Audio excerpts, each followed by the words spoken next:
Hello friends, यहाँ हम पढ़ रहे हैं सोल्यूशन। तो सोल्यूशन जो टॉपिक होता है, मैंने उसको बहुत सारे अपने पिछले वीडियो में सोल्यूशन के कई सारे फॉर्मूले बताए हैं। ठीक है, मोलैरिटी, नॉर्मेलिटी, मोल फ्रैक्शन, इस तरह से मैंने बहुत सारे फॉर्मूले बताए हैं और उस पर न्यूमेरिकल भी कराए हैं। तो आगे जो ये टॉपिक जो है ये पूरी तरह से न्यूमेरिकल बेस्ड ही है। ठीक है, तो अब हम क्या देख रहे हैं, मास फ्रैक्शन। तो मास फ्रैक्शन जो होता है इसके लिए फॉर्मूला क्या होता है, mass fraction of A is equal to mass of solute A upon total mass of solution. Okay, next जो फॉर्मूला है वो क्या है, mass fraction of B is equal to mass of solute B upon total mass of solution. Okay, अब आगे देखेंगे कि parts पर मिलियन क्या होता है। इसको हम ppm से डिनोट करते हैं। तो यहाँ पे हमने a इसलिए लिया है क्योंकि हम किसी न किसी सोल्यूट को लेते हैं। ठीक है, जब भी हम कोई न्यूमेरिकल सॉल्व करेंगे, कोई भी फॉर्मूला अप्लाई करेंगे, तो कोई ना कोई कंपाउंड होगा जिसका हम सोल्यूट ले रहे हैं, वैल्यू जिसकी हमको निकालनी होगी या जिसकी भी हम वैल्यू कैरी करेंगे, वही हम क्या लेते हैं, सोल्यूट a। इसलिए मैंने a लिखा हुआ है यहाँ पे। तो पार्ट्स पर मिलियन क्या होता है, it is the mass of solute in million 10⁻⁶ parts by mass of the solution. ठीक है, इसके लिए फॉर्मूला होता है मास of solute a into 10⁻⁶ upon mass of solution. ये क्या है, पार्ट्स पर मिलियन के लिए फॉर्मूला है। आगे हम नेक्स्ट वीडियो में इन सारे पर न्यूमेरिकल भी करेंगे। ओके, ये हमारा क्या है, नोट। हमने नोट में क्या लिखा है, molality, mole fraction, mass fraction do not change with temperature. इसका मतलब है अगर टेम्परेचर चेंज भी हो तो मोलैलिटी, मोल फ्रैक्शन और मास फ्रैक्शन जो होते हैं वो चेंज नहीं होते हैं टेम्परेचर चेंज होने के साथ साथ। इस तरह से कुछ इंपॉर्टेंट फार्मूले हैं। ठीक है, सोल्यूशन के लिए। तो सम इम्पॉर्टेंट फार्मूला, फर्स्ट क्या है, relation between density and molarity. Okay, तो जो मोलैरिटी और डेंसिटी के लिए रिलेशन में जो फॉर्मूले होते हैं वो क्या होता है, molarity equals to x into d into 10 upon m a. M क्या है, मॉलिक्यूलर वेट ऑफ सोल्यूट है। ठीक है, डी क्या है, डेंसिटी ऑफ सोल्यूशन में। ओके, एक्स क्या है, कंसंट्रेशन इन परसेंट में। ओके, अगर जहाँ भी हमें ऐसी कोई भी न्यूमेरिकल मिलेंगे तो हम ये फॉर्मूला अप्लाई करेंगे। अगर हमें मोलैरिटी और डेंसिटी के रिलेशन के लिए अगर हमें क्वेश्चन मिला है तो हम उस पर ये फॉर्मूला अप्लाई करेंगे। ओके, नेक्स्ट हमारा जो क्वेश्चन है, फॉर्मूला है वो क्या है, relation between mole fraction and molarity.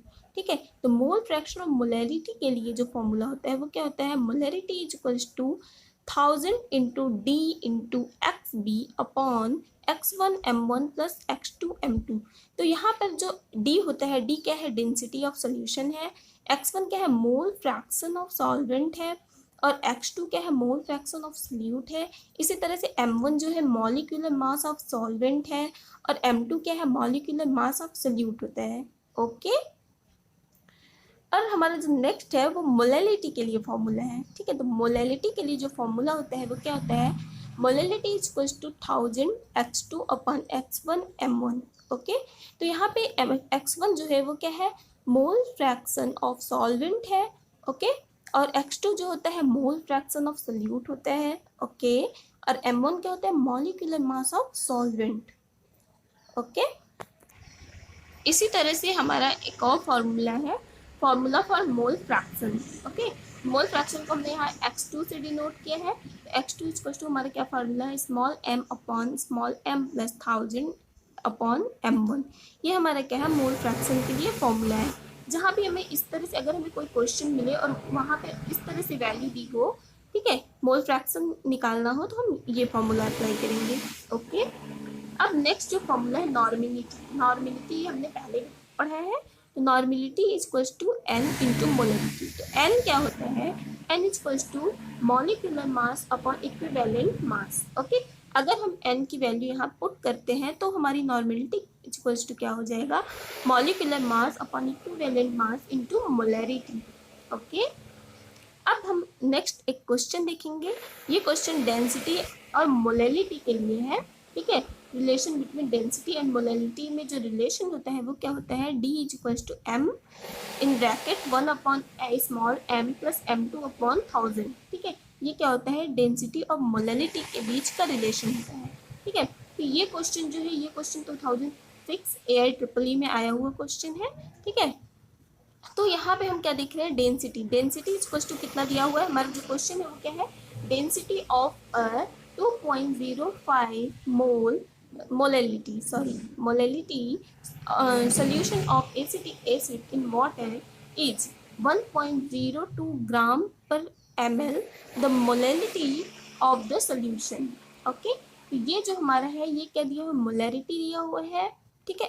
M की जो वैल्यू है वो हमें दी हुई है, और ये क्या है, डेंसिटी है, ठीक है, ग्राम पर ml, ये हमारा क्या है, डेंसिटी है, ठीक है। इसको हमने लिख लिया है D = 1.02 ग्राम पर ml, ठीक है।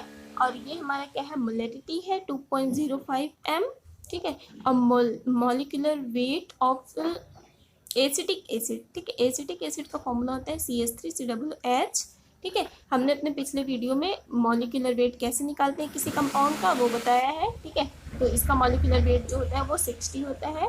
अब हम इन सारी वैल्यू को इसी फॉर्मूले में अप्लाई करेंगे। ओके, तो यहाँ हमारे डेंसिटी की वैल्यू दी हुई है, तो हम अप्लाई करेंगे वैल्यू को, ठीक है। तो यहाँ क्या है, 1.02 equals to small sorry molarity जो दिया हुआ है 0.25 इन ब्रैकेट 1/m, क्योंकि हमको मोलैरिटी निकालनी है, प्लस m2 क्या है, मॉलिक्यूलर वेट है एसिटिक एसिड का, ये क्या है 60/1000। ओके, अब हम इसको सॉल्व करेंगे, ये वैल्यू ये क्या है 1.02 upon 2.05 is equals to 1/m plus 60/1000। अब इसको हम कैंसिल आउट करेंगे, तो ये जो हमारी वैल्यू आएगी ये क्या आ जाएगी 0.4975 is equals to 1/m plus 0.06। Okay, अब हम क्या करेंगे, इसको इस साइड ले आएंगे, 0.4975 minus 0.06 is equals to 1/m। Okay, अभी जब हम इसको सब्ट्रैक्ट करेंगे तो हमारी क्या वैल्यू आएगी 0.4375 इज इक्वल्स टू 1/m, ठीक है।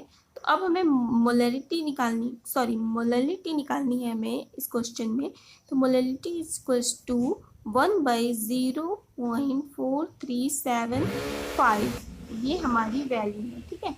अब हम इसे सॉल्व कर लेंगे, तो हमारी मोलैरिटी की जो वैल्यू आएगी वो क्या हो जाएगी 2.2857, ठीक है, मोल पर kg। यही हमारा क्या है, फाइनल आंसर है। ओके, ये हमारा क्वेश्चन था।